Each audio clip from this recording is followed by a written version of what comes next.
పేరు తీసుకొస్తాడని చెప్పి భగవంతుడు ఈ రెస్టారెంట్కు ఆయన కృపను అందించాలని వంశీ అండ్ టీం కూడా ఆయన బ్లెస్సింగ్స్ ఉండాలని చెప్పి ఈ సందర్భంగా కోరుకుంటూ వంశీకి అభినందన తెలియజేస్తూ ప్రతి ఒక్కరూ ఈ అవకాశాన్ని ఉపయోగించుకోవాలని చెప్పి కోరుతున్నాను. జై హింద్, జై తెలుగుదేశం.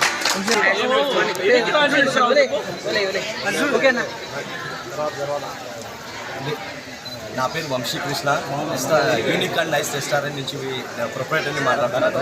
యాక్చువల్గా మన హోటల్లో ఎక్కడా లేని ప్రత్యేకత మన రెస్టారెంట్లోనే ఉంది. సిటీలో కల్పించేలాగా ఇక్కడనే ఉంది. అండ్ మన రెస్టారెంట్లో వచ్చేసి ఎక్కడ లేని రుచికరమైన వంటలు ప్లస్ ఇంకోటి ఎక్కడ దొరకని వంటలు కూడా మనం చేయించాలని ప్లాన్ చేశాము. ప్లస్ మీరందరూ ఈ నంద్యాల ప్రజలందరూ నాకు ఈ అవకాశాన్ని మీరు కూడా ఉపయోగించుకొని నన్ను జయప్రదం చేయాలని ఆశీర్వదించాలని కోరుకుంటున్నాను.